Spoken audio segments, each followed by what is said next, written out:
Every day, you perform thousands of complex movements with your hands.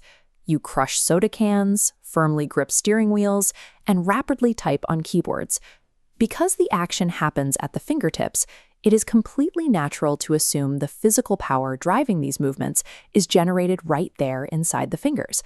But looking under the skin reveals a highly surprising anatomical anomaly. Human fingers contain absolutely zero muscle tissue. If your fingers are totally hollow of any muscle, where is the physical force actually coming from when you hold a heavy object? The body operates this system like a biological marionette. To locate the true power source, we have to look past the knuckles and trace the mechanics all the way up into the arm. The grip strength you feel in your hand is an illusion of localized power. The hand itself is just the endpoint of a remote control mechanical transmission system, and the central hub directing all that force is the wrist. This anatomical diagram illustrates the structural foundation of that transmission system. The architecture starts with the two long primary bones of your forearm, the radius and the ulna. Right where those forearm bones terminate at the base of the palm, they connect to 8 small carpal bones. These are tightly packed together and arranged into 2 distinct horizontal rows. Because this base is constructed from a segmented cluster rather than a single solid block, your wrist avoids acting as a rigid hinge. The individual carpal bones actively pivot against one another, granting your hand the freedom to bend, rotate, and flex in multiple directions. This highly mobile bone cluster serves as the load-bearing bedrock.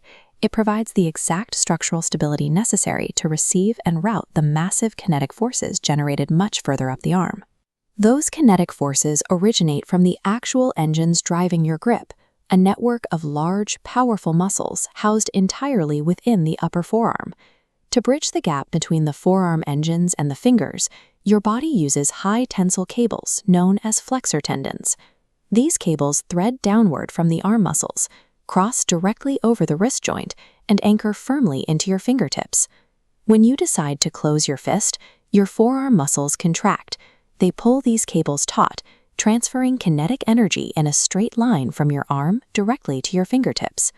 If these cables were left loose, they would simply bow outward under your skin the second they tightened.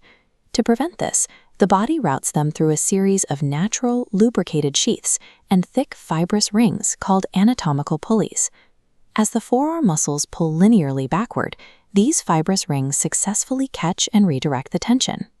They convert a straight biological pull into the curling, rotational clamping force required to close your hand. Unparalleled finger dexterity is only possible because of this seamless, frictionless transfer of mechanical energy across the narrow bridge of the wrist.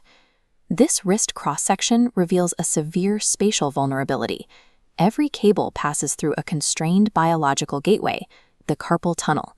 9 flexor tendons are squeezed into this unyielding choke point, leaving 0 empty space. Forced through the center is your median nerve, delivering motor signals into your hand. When repetitive physical strain causes these tightly packed tissues to become inflamed, they begin to swell. Because the outer walls of the tunnel are constructed of unyielding bone and rigid ligament, that tissue swelling has nowhere to expand except inward. This inward pressure physically compresses the median nerve. This squeezing short-circuits the brain's incoming electrical signals, causing the localized numbness, tingling, and sharp pain diagnosed as carpal tunnel syndrome. The human wrist is a true masterpiece of evolutionary engineering that deliberately sacrifices structural space and internal safety. It trades the protection of its central nerve for the unmatched remote-controlled dexterity that allows us to interact with the world.